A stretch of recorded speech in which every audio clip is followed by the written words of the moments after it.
daerah seberang Peraya Utara, Kepala Batas Pulau Pinang. Di dalam video ini, saya berasa amat teruja untuk kongsikan mengenai novel ini yang berjudul Geng Budak F.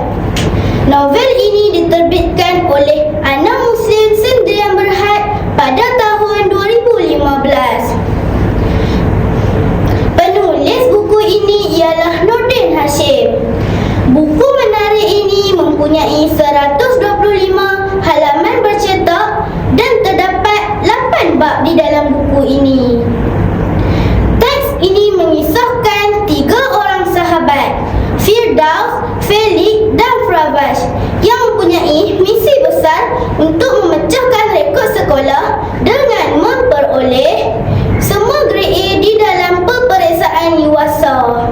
Mereka berusaha bersungguh-sungguh dan saling menyokong antara satu sama lain. Namun, perjalanan mereka tidak mudah kerana pelbagai cabaran muncul. Firdaus hilang fokus apabila ibunya sakit, manakala Zulhaziq pula menghadapi kesukaran kerana kakinya cedera. Keadaan ini menyebabkan semangat mereka sedikit goyah. Walaupun begitu, kehadiran Cikgu Salim yang sentiasa memberi dorongan menjadi sumber inspirasi kepada mereka. Kata-kata semangat dan bimbingan beliau membantu mereka membangkit semula daripada rasa putus asa.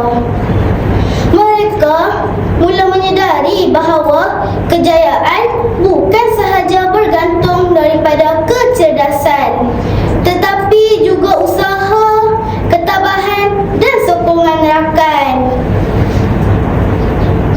Akhirnya, mereka mula belajar bahawa cabaran dan dugaan adalah sebahagian daripada perjalanan menuju kejayaan. Persahabatan yang kukuh akan menjadikan mereka